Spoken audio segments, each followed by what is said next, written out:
ધ્યાન દેજો, આ નશો ભક્તિનો છે, આ નશો પ્રેમનો છે, આ નશો આનંદનો છે.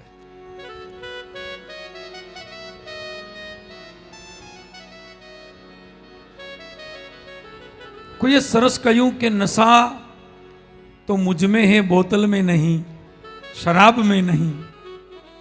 अगर शराब में होता तो बोतलें क्यों नहीं नाचती, अगर शराब में होता तो बोतलें क्यों नहीं नाचती. नशा तो मुझ में है. तो थोड़ी वार આપણે અત્યારે પણ કૃષ્ણ પ્રાગટ્યનો લાવો લીધો, આનંદ કર્યો. આવો બોલીએ બાલ કૃષ્ણ લાલ કી જય.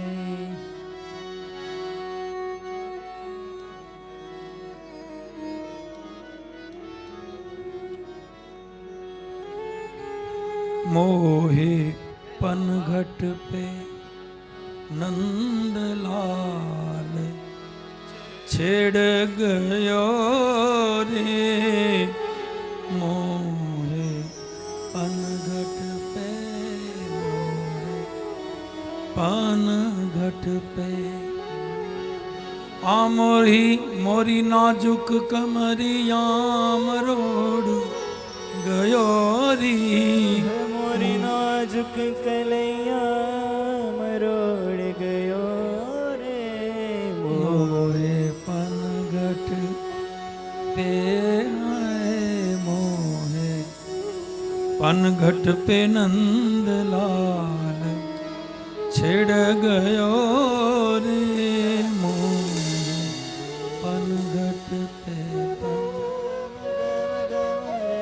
सनि सदनि रे, गम गम गम रे गरे सनि सदनि रे.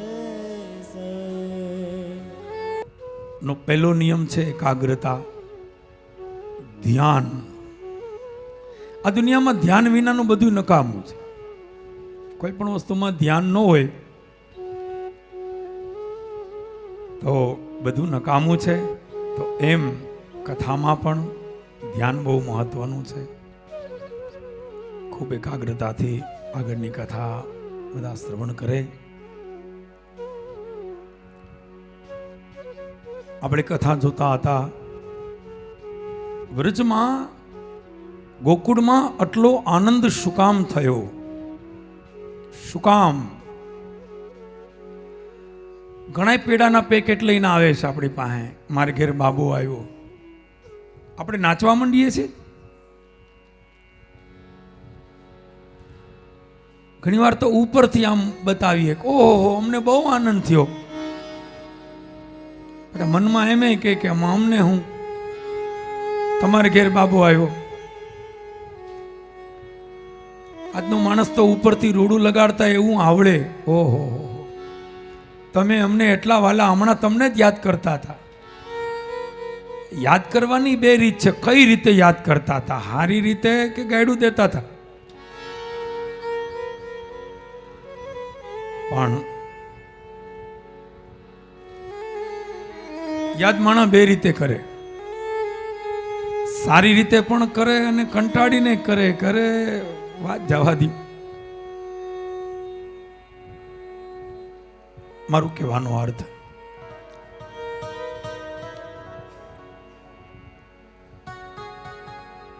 કોઈને ત્યાં બાળકનો જન્મ થાય, આપને ખુશી થાય, આનંદ થાય, પણ એટલો બધો આનંદ ન થાય કે આપણે 3 દિવસ સુધી નાચીએ, આપણે દેહનું ભાન ભૂલી પાગલ બનીને નાચવા માંડીએ. તો એવું કયું કારણ હતું,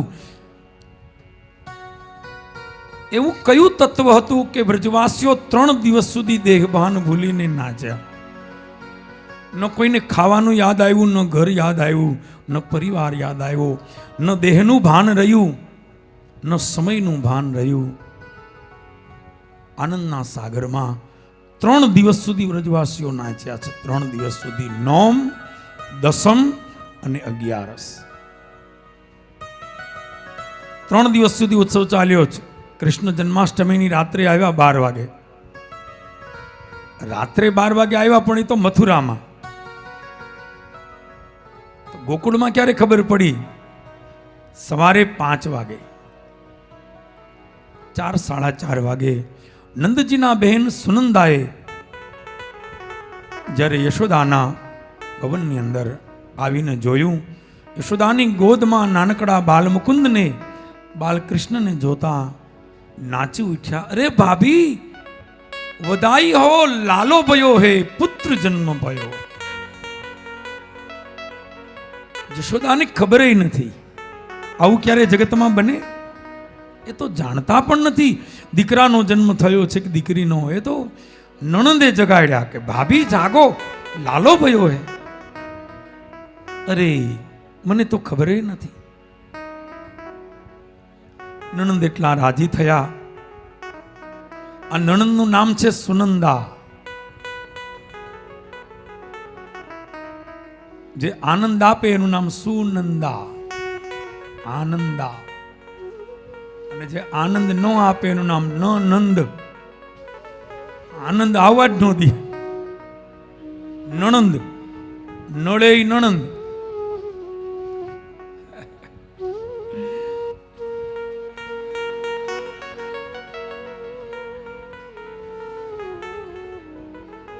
જોજો, આ કથાની નણંદની વાત છે, અહીંની વાત નથી. આપણે અહીંયા અહીંની તો વાત જ નથી. પણ ખરેખર ઘરની અંદર બહુ મહત્વનું પાત્ર છે નણંદ. જોજો, 3 પાત્રો, 3-4 સંબંધ એવા છે ને કે એમાં જો પ્રેમ ભાવ હોય ને તો એ ઘરનો કહેવાય, એને સ્વર્ગ કહેવાય, એને વૈકુંઠ કહેવાય. એને ઉપર જવાની કોઈ જરૂર નથી. એક ભાભી અને નણંદનો સંબંધ છે, એક સાસુ અને વહુનો સંબંધ છે, એક દેરાણી અને જેઠાણીનો સંબંધ છે. આ 3 સગપણમાં જો સાચો પ્રેમ આવી જાય તો ત્યાં જ વૈકુંઠ છે, ત્યાં સ્વર્ગ છે, ત્યાં જ ભગવાન છે. એમાં જો પ્રેમ, લાગણી, નિર્મળતા, નિખાલસતા, નિષ્પાપ વ્યવહાર, તો જગતમાં એના જેવું ક્યાંય સુખ નથી.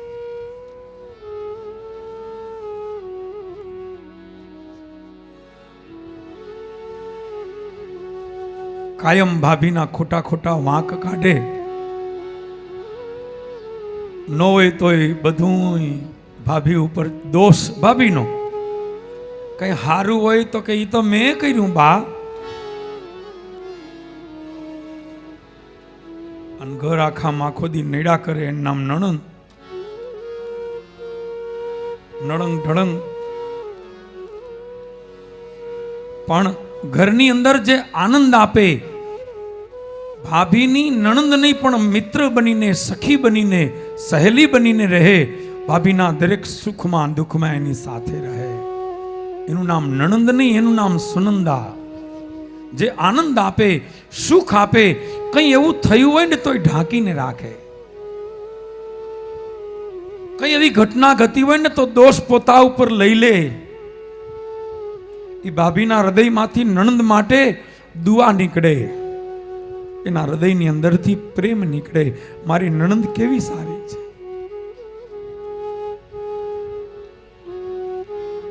અને ઈશ્વરને તમે ક્યાં પામશો? જેના હૃદયમાં વિશુદ્ધ પ્રેમ છે ત્યાં જ ઈશ્વર છે. વિશુદ્ધ, નિર્મળ, પવિત્ર પ્રેમ છે, એનું નામ જ ઈશ્વર છે. પ્રેમ જ પરમાત્માનું રૂપ છે. પણ જેમાં વિષય નથી, વાસના નથી, વિકાર નથી, દુષ્ટતા નથી, સ્વાર્થ નથી, માત્ર પવિત્રતા છે, માત્ર કોઈનું સારું કરવાની ભાવના છે.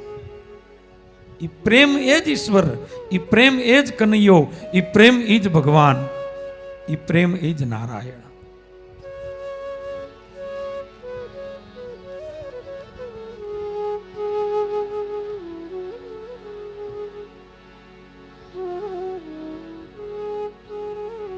અને દુનિયામાં એવું છે ભાઈ, તમે જી આપશો એ મળશે. તમે કોઈને પ્રેમ આપશો તો એ તમને પ્રેમ આપશે. તમે કોઈને નફરત આપશો તો એ પણ તમને નફરત આપશે. આમાં તો એવું છે ભાઈ, તમે ઘઉં વાવો તો ઘઉં ઉગે, બાજરો વાવો તો બાજરો ઉગે, ગુલાબ વાવો તો ગુલાબ ઉગે, અને બોરડી વાવો તો કાંટા ઉગે. જે વાવો એ ઉગે.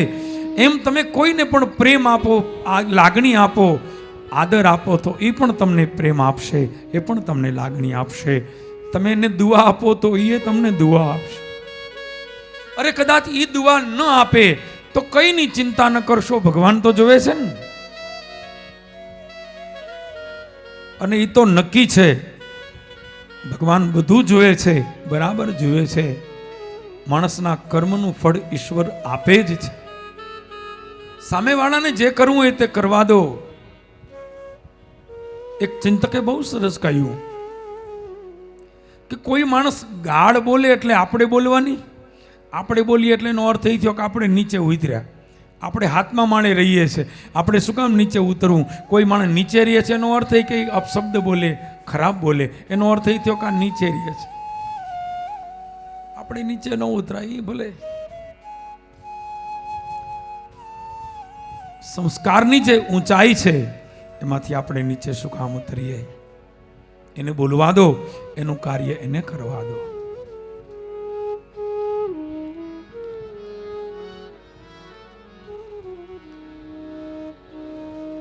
તો જગતમાં વિશુદ્ધ પ્રેમ, નિર્મળ પ્રેમ, પવિત્ર પ્રેમ એ જ ઈશ્વરનું રૂપ છે.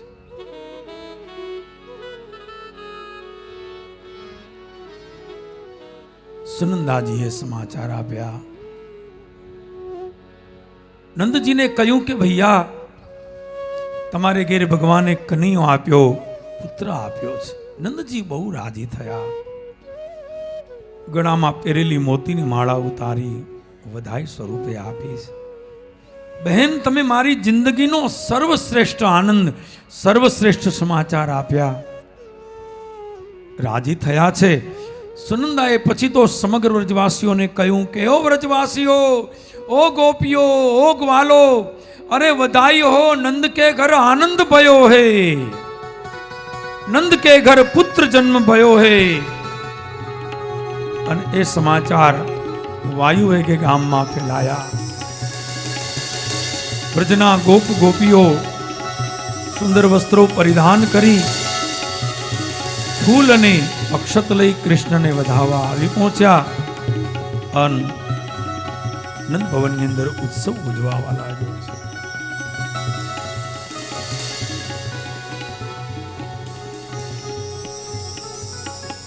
ત્રણ દિવસ સુધી ઉત્સવ ઉજવાયો. વૈદિક મંત્રો ભણતા બ્રાહ્મણો આવ્યા, વેદ મંત્રો ભણે છે. કિન્નર ગંધર્વો વાજિંત્રો વગાડે છે. મંદિરોમાં આરતીઓ થવા લાગી. બંદીજનો બિરદાવલી ગાવા લાગ્યા. નંદજીએ નાંદીમુખ શ્રાદ્ધ કરાયું, તર્પણ કર્યું. બ્રાહ્મણોને ગાયોના, તલના, સુવર્ણના વસ્ત્રના દાન આપ્યા છે. આ દાન આપવાના ટાણા છે. પુત્ર જન્મે વ્યતિપાતે, ગ્રહણે, સંક્રાંતે, ખલયજ્ઞ વિવાહે ચ.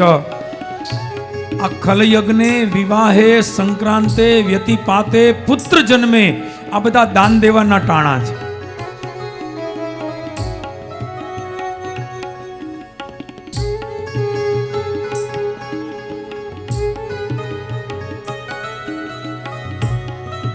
નંદજીએ અનેક પ્રકારના દાન કર્યા છે. નાંદી શ્રાદ્ધ કર્યું. જય જયકાર થયો છે. અદ્ભુત ઉત્સવ ઉજવાયો છે. એક એક વ્રજવાસીઓ ખૂબ રમ્યા છે. વ્રજવાસીઓ કહે છે કે વિચાર તો કરો, આ કનૈયો કેવો સુંદર છે. કોઈએ કહ્યું સુંદર કેમ ન હોય? આ બધા વ્રજવાસીઓના પુણ્યનું ફળ છે. લોકોને એમ લાગ્યું છે આ કનૈયો અમારો છે, આ કૃષ્ણ અમારો છે. ધંધો બહુ મહત્વનો પોઈન્ટ છે. લોકોને એમ નથી લાગ્યું કે નંદનની જશોદાનો કનૈયો છે. લોકોને એમ લાગ્યું છે કે અમારો કનૈયો છે. ગોવિંદ મેરો હે, ગોપાલ મેરો હે, ગોવિંદ મેરો હે, ગોપાલ મેરો હે, મારો છે.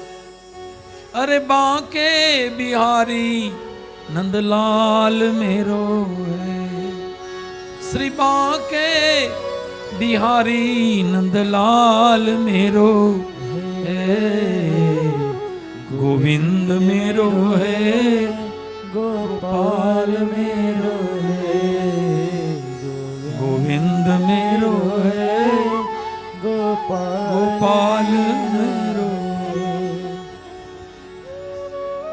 આ પોતાપણાનો ભાવ આવે ત્યારે પ્રેમ આવે. ધ્યાન દેજો, આ પોઈન્ટ ઉપર ધ્યાન દેજો. જગતમાં જ્યાં પોતાપણાની લાગણી આવે ને ત્યાં જ માણસને પ્રેમ આવે. પછી નાનામાં નાનો દાખલો આપું. ચપ્પલની દુકાનમાં હજારો ચપ્પલની જોડી પડી હોય, એ દુકાન લૂંટાઈ જાય, હળગી જાય, આપણે કાંઈ ન થાય. પણ એમાંથી એક જોડી ચંપલ આપણે લીધા, એના પૈસા ચૂક્યા અને એ ચંપલ આપણા થઈ ગયા, અને પછી એ ચંપલ પહેરીને કથામાં કે સત્સંગમાં કે ક્યાંક ગયા, અને પછી જો કોક એ ચંપલની જોડી આપણી લઈ જાય, 105 ડિગ્રી તાવ આવે, હું દુઃખ થાય, મારા ચંપલ વયા ગયા. અરે હમણાં દુકાનમાં હતા, કાલે દુકાનમાં હતા, હજી 24 કલાક નથી થઈ. તો કે એનું જ દુઃખ છે. 24 કલાક નથી થઈ, કોક પ્રસાદી માનીને ઉપાડી ગયું. એમાંય વળી કોક પાછા શિખામણ દેવા આવે, પનોતી ગઈ કે શનિવાર છે. હું પનોતી? 1800 રૂપિયાની પનોતી? તમારી જાય તમને ખબર પડે. હાલો એ કે જમવા, તો કે હવે ભાવે એમ નથી, આજ મારે કંઈ ખાવું નથી. કેટલું દુઃખ થયું. હજારો જોડી ચપ્પલની ક્યાંય મમતા ન લાગી. પોતે લીધા ને એમાંથી કોઈક લઈ ગયું તો એની ઉપાધિ. ચપ્પલ ઉતારતી વખતે આપણે વિચારીએ કે હે પ્રભુ, આ કોક લઈ ન જાય એવું તમે ધ્યાન રાખજો ભગવાન. ઘણા હોશિયાર માણસ એવા હોય કે એક ચપ્પલ આમ ઉતારે દરવાજાની આ બાજુ ને એક ઓલી બાજુ ઉતારે. એક જણો મેં કીધું આ મને કે બે જોડી ભેગી થાય તો ઉપાડે ને.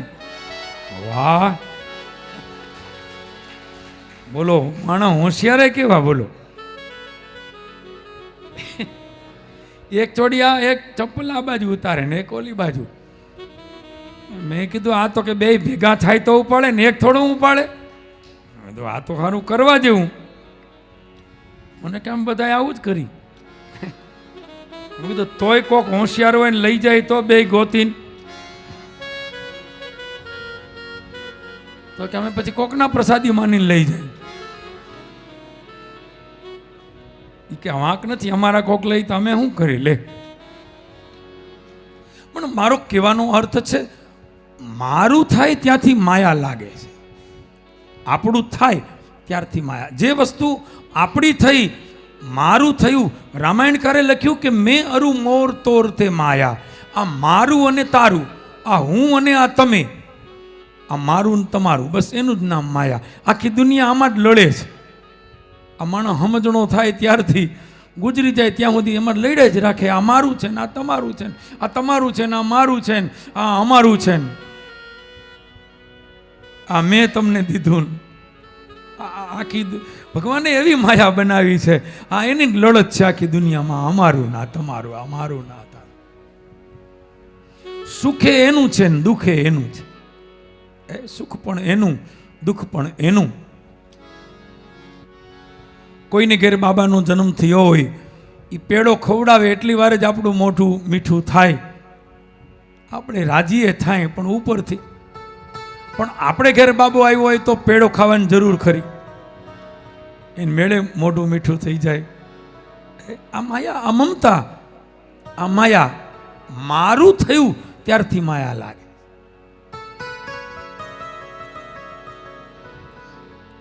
અને ચિંતા ન કરવી. આખી દુનિયા, જીવ માત્ર કીડીથી માંડી હાથી સુધી બધા આ માયામાં બંધાયેલા છે. બધા આ માયાથી મુક્ત થવું બહુ કઠણ છે, બહુ જ કઠણ છે. આ બધું છોડી દે ને એને માયા છે. બધું છોડી દીધું. એક સંન્યાસી બાપુ નીકળ્યા, એને એક ભક્તે પગે લાગીને 1000ની નોટ ધરી. લ્યો બાપુ. એટલે બાપુએ કહ્યું હું તો સંન્યાસી છું, પૈસાને હાથ ડાળતો નથી. પૈસાને હું ક્યાં અડું છું?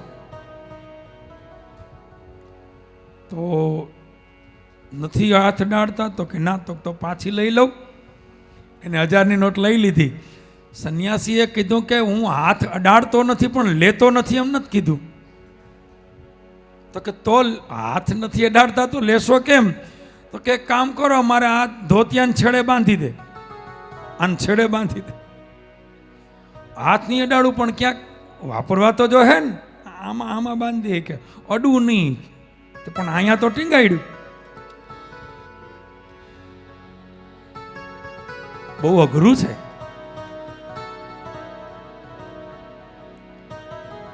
બાહ્ય રીતે દુનિયાનો ત્યાગ કરવો અને અંતરથી કરવો એમાં ઘણો ફરક છે, બહુ ફરક છે.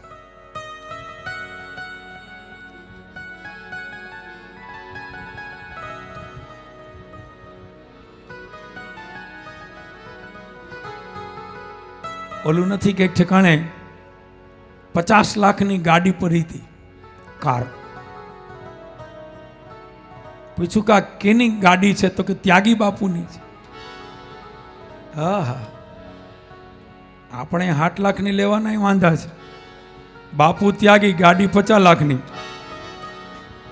આ છોકરા કેના? તો કે બ્રહ્મચારી બાપુના છે.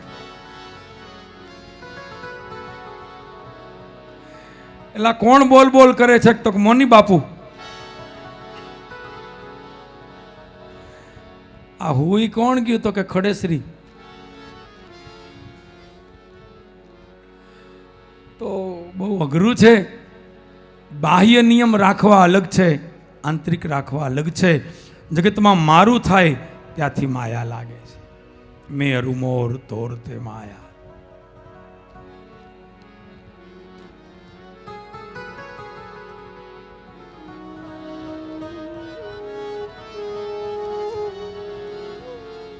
ગગન ગરજિયા એ શ્રવણે સુણ્યા, મેઘજ બારે માસી રે.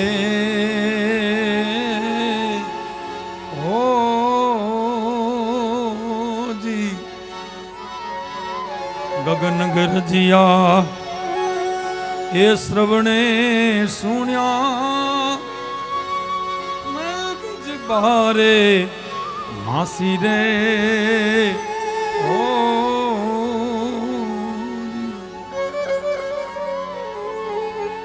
ચમકદામની એ ચમકન લાગી, ચમકદામની રે.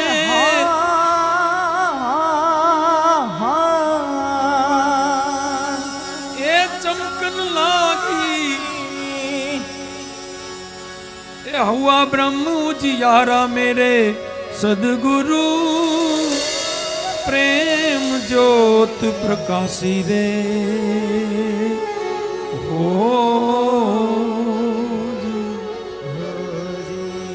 सदगुरु साहेबे એ સહી કર્યાને, અને પછી તો પ્રેમ જ્યોત પ્રકાશી રે.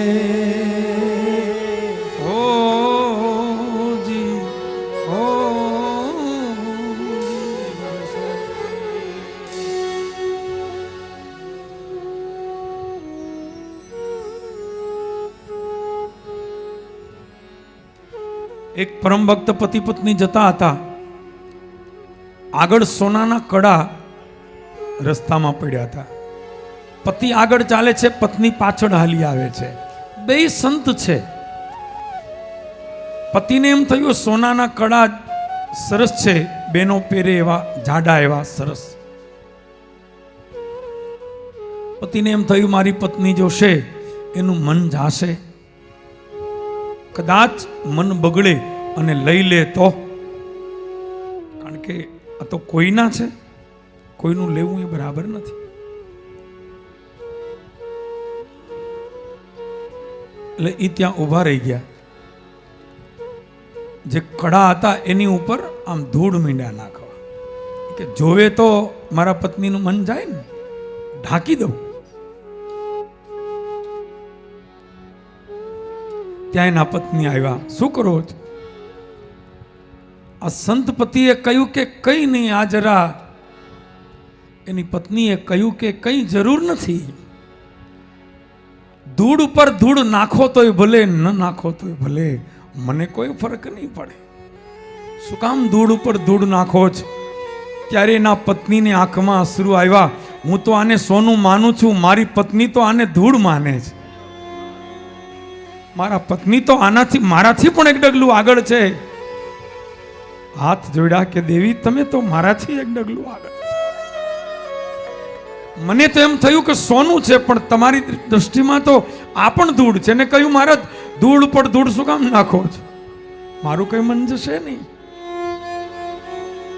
આ ત્યાગ, આ નિસ્પૃહિતા, કોઈ પરવા નહીં.